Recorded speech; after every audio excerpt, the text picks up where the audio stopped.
And they did give me another license plate. I'm not really sure what's going on here. They always seem to give you 2 license plates. Oh yeah, this car definitely needs an exhaust.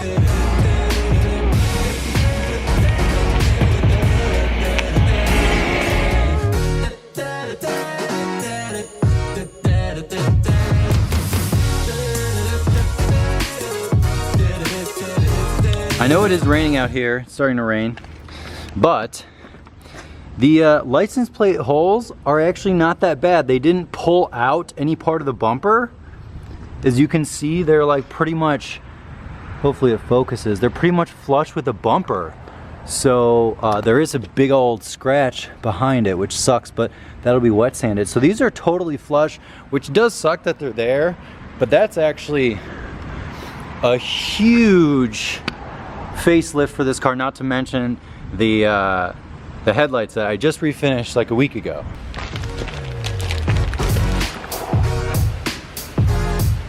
That's so sweet.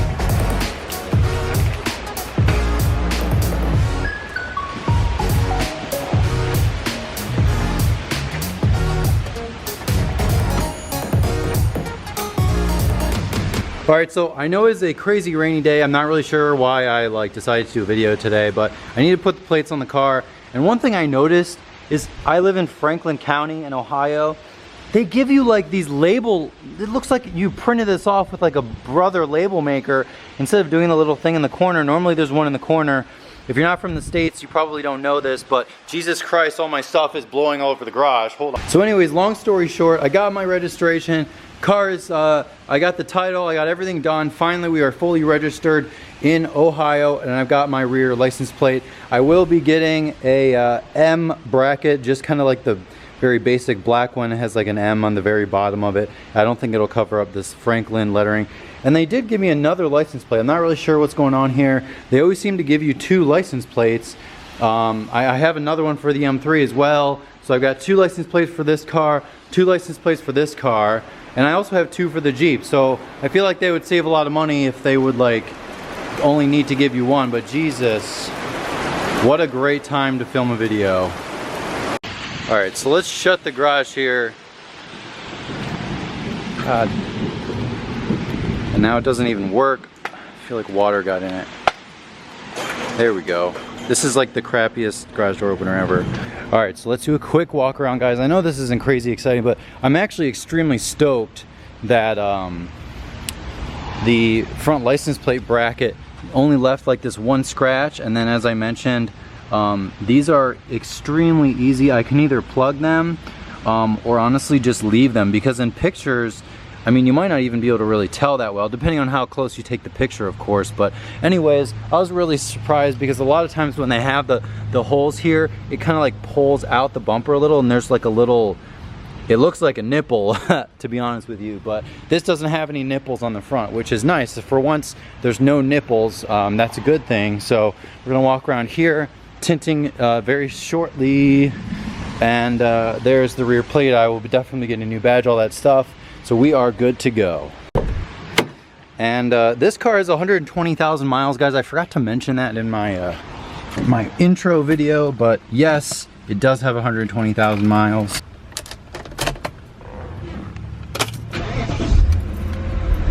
God, this car is so solid. Turn the fog lights on as I usually do. Alright guys, so I'm going to wrap this video up. I guess really the point was to show you the updated front of the car, as well as finally get the plates on this thing. A few people were asking like, how are you driving around? Well, actually what was on this car was the front plate from my M3, because I figured, although it is illegal to run a plate that's not for your car, and I did have the bill of sale in the glove box, which is totally legal to have for a few business days before you get the title fully transferred, and then, you know, pay the sales tax and do all that stuff. I figured from a visual sort of inspection perspective, from like cops on the road, if they saw a car literally with no plates at all, you're much more likely to get pulled over. And yes, sure, I guess it was illegal to have the plates on, but I did that when I bought the M3 from Arizona and drove it all the way back, and there was no problem. So obviously that doesn't mean they're isn't something wrong with it, but that's what I did. I want to ask you guys really quick, what should I do about the front holes? There is a chance I might go totally overboard and get a new bumper in the future, but I think for at least the oncoming months, I will either leave them. As you guys saw, I mean, it was very solid behind the bracket. I was very surprised. I'm actually really happy with how it came out for what it was, given the fact that there was a front plate on there. I thought it was just going to be this awful mass of sand and scratches and paint missing, and you know, the bumper pulled out from getting caught on stuff or whatever, but it wasn't. It was in pretty good shape, as you guys saw. So I will either leave it or I might get plugs for it. But honestly, I think that plugs might be more noticeable, unless maybe I can get like a tiny little rubber grommet to just push in there. Of course, I wouldn't really be able to get it out, but at least it would make the bumper flush. So maybe that's something I'm thinking of, because if I got plugs that, you know, went like a cap on the outside, that would be on the outside of the bumper, which I would think would be more noticeable than what it is now. So leave the comments below of what you think I should do. I actually had no intention of leaving the holes open. I wanted to plug them, but now, you know, as you do something, you kind of change your mind sometimes. So that's kind of what's happening. I know you guys are loving all of the M5 content. There will be more stuff on the M3, don't worry about that. But for now, there's a handful of projects I want to get done. Of course, the registration and all that stuff is definitely a priority. You don't want to get pulled over and have the car impounded or something like that. So that is an update. I did Bluetooth. I did the front lights, I did the registration, I did a wash, and we will be doing, one of the things I definitely want to do is, instead of dealing with like a 2-foot shift knob, I definitely want to get the E65 series short shift kit, and the shift knob, which is probably only like this tall instead of this tall.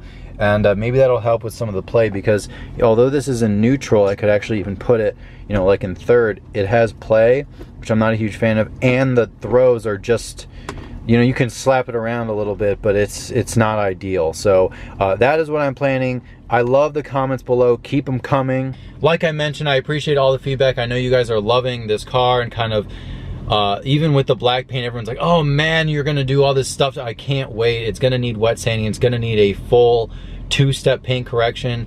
It's gonna be a car I drive a lot, so I'm not necessarily gonna make it 100%, but I definitely wanna use this as a good opportunity. It's black paint, it's old paint, and it's my car, so why wouldn't I try to make it pretty much as good as possible within reason? I mean, I'm not gonna spend 100 hours on it. I probably will spend about 20.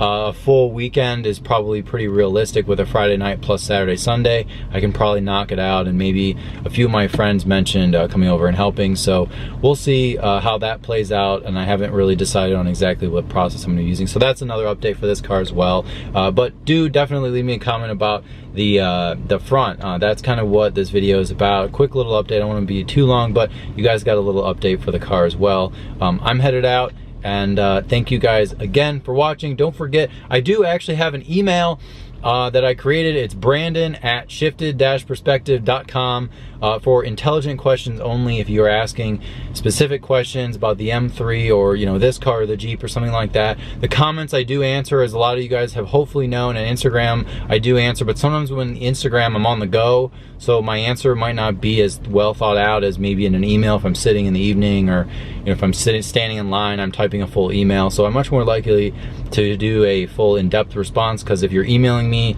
you will be more wanting details as opposed to just an Instagram message, maybe not quite as detailed. But I still try my very best to give you a good answer that isn't like 500 lines deep. So hopefully that makes sense. So go check out my information in the description. I'll go through a full thing about the website and stuff, because I am doing changes with the Lux lights and all that good stuff.